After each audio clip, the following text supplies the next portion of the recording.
말도 많고 탈도 많았던 간통죄가 62년 만에 역사 속으로 사라졌습니다. 국가가 법률로 간통을 처벌하는 것은 국민의 기본권을 침해하는 것으로 위헌이라는 헌법재판소 판단이 나왔습니다. 재판관 9명 중 7명이 위헌, 2명은 합헌 결정을 내린 것인데요. 하지만 위헌 결정이 난 이후에도 논란은 가시질 않고 있습니다. 간통죄를 폐지한다는 여론보다 존속시켜야 한다는 목소리가 더 높았기 때문입니다. 지난해 6월 한국여성정책연구원이 전국 성인 2,000명을 대상으로 설문조사를 했는데요. 이 가운데 60%가 간통죄 폐지에 반대했습니다. 폐지해야 한다는 입장은 간통죄가 사생활을 침해하고 국가 형벌권이 과도하다라는 이유를 꼽았고요. 간통죄가 있어야 한다는 사람들은 성관념이 문란해질 것을 우려하고 여성을 보호해야 한다는 입장이었습니다. 시민들의 목소리 한번 들어보시죠. 간통죄가 없어지면은 반피는 일이 많아지고 사회가 문란해질 것 같습니다. 저는 남아있는 게 좋을 것 같은데. 젊은 사람들이 너무 요즘에 자기 마음대로 움직이잖아. 젊은 사람들이 여자를 갖다가 쉽게 생각을 해. 그래가지고서는 막 간통을 하고 그거를 자기가 책임감을 못 느끼잖아. 그러니까 그게 저는 싫어서.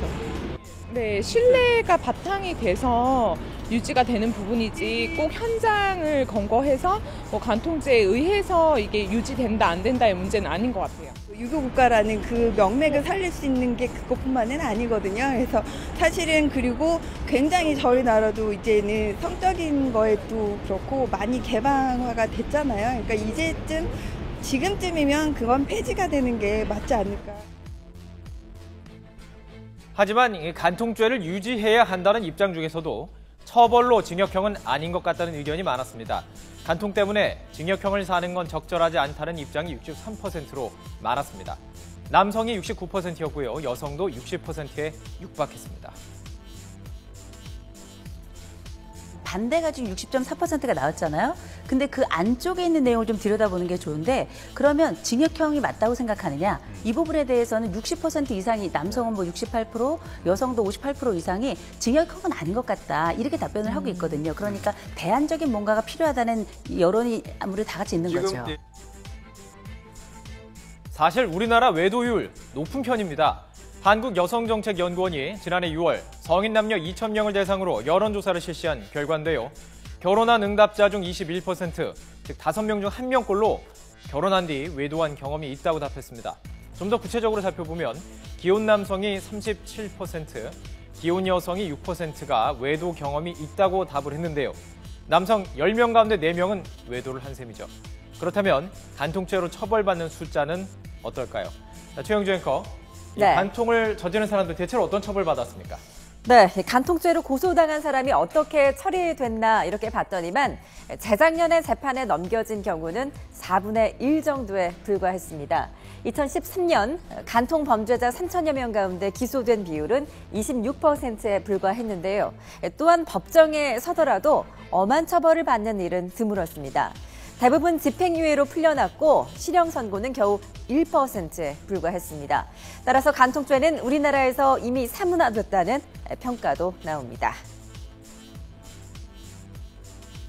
지금 이 법이라는 게 지금 사문화다 이런 얘기가 나올 정도로 작년 같은 경우는 제가 알기로는 892건이 이제 간통으로 고소가 됐는데 실제 구속 기소가 된 건 한 건도 없단 말이에요.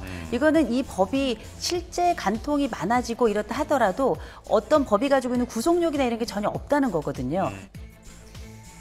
게다가 가족 제도와 여성을 보호한다는 당초의 입법 취지가 무색하다는 분석도 있었습니다.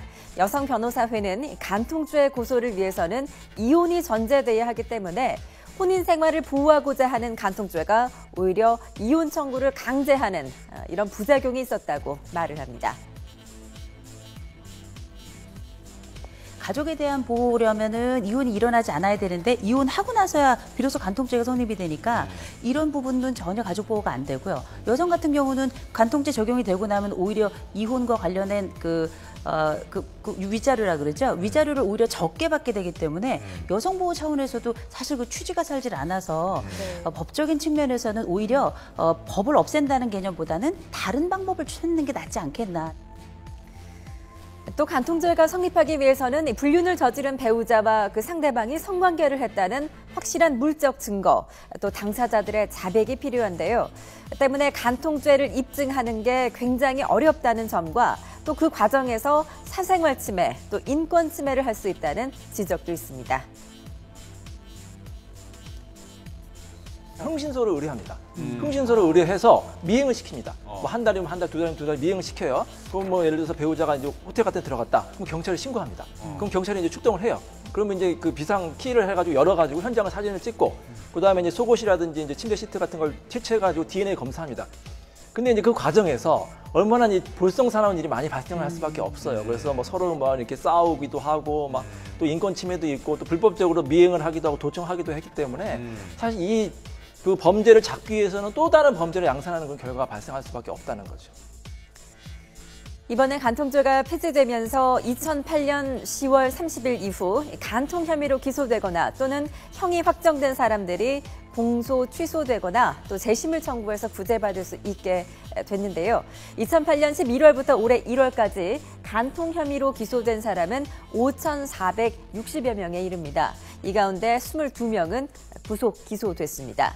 간통죄가 사라지면서 과거에 고소를 당한 연예인들이 어떻게 되는 건지도 관심이죠. 헤어지면 죽을 것 같았었는데 저는 이게 부부 문제를 떠나서 남녀 문제를 떠나서 사람과 사람의 문제라고 생각합니다. 옥소리 씨 때문에 유명해졌어요. 예. 이 사람이 2008년에 그 위헌법률 제청을 이제 신청한 겁니다. 그래서 내가 간통죄로 처벌한 건 너무 억울하다. 그래서 그때 사실 5대4 그 헌법재판관 9분 중에서 과반수인 5분이 위헌이라고 의견을 냈어요. 근데 왜 위헌으로 안 없어졌느냐? 우리 헌법재판소법에 의하면은 어떤 법률이 위헌이 되려면 그 과반수뿐만 아니라 9명 중에서 6분 이상이 찬성을 해야지만 그 법이 위헌이 되거든요. 그래서 옥소리 씨 같은 경우에는 한 표 차로 어떻게 보면 한 표 차로 그게 위헌이 구제가 안 받은 건데 지난 2007년 요리사, 성악가 등과 외도를 했다는 이유로 남편 박철 씨에게 고소당했던 옥소리 씨. 2008년 간통죄에 대한 위헌 소송을 제기합니다. 그리고 그해 12월 징역 8월에 또 집행유예 2년을 선고받았는데요. 2008년 11월 이후에 형이 확정됐기 때문에 재심을 청구하면 구제받을 수 있게 됩니다. 또 최근 방송인 탁재훈 씨도 이혼 소송 기간 중에 여성 3명과의 간통 혐의로 부인에게 고소를 당했죠. 김주아 전 앵커는 혼외자 출산을 들면서 남편 강모 씨를 간통죄로 고소한 상태입니다. 하지만 이번 위헌 결정으로 둘 다 공소가 자동 취소됩니다. 2008년 이후에 이제 간통죄가 유죄가 된 경우에는 이제 구제가 될 수가 있는데, 그 구제가 됐다고 해서 이 사람이 면책되는 건 아니고요. 민사적으로 위자료는 충분히 이제 배상을 해야 됩니다. 그래서 이제 대안이 중요하잖아요. 형사적으로 처벌 못하지만 민사적으로는 배상액을 훨씬 높여야 돼요. 예를 들어서 미국이라든지 유럽 같은 경우에는 이제 간통죄가 형사처벌 안 되지만 민사적으로 징벌적 손해배상으로 해서 심할 경우는 그 사람이 전 재산을 몰수하는 경우도 있고요. 간통죄가 폐지됐다고 해서 간통을 해도 된다는 건 아니겠죠. 형사살 처벌, 다시 말해 구속만 하지 않을 뿐 민사상 책임은 여전하기 때문에 위자료 소송 등 민사와 가사소송으로 책임을 물을 수 있습니다. 또 민사적인 책임을 지금보다 강화해 간통을 저지른 배우자가 지급해야 될 위자료, 또 손해배상액이 더 많이 늘어날 수 있을 것으로 보이니까요. 헌재가 불륜에 대해 면죄부를 준 게 절대 아니라는 점은 잊지 말아야겠습니다.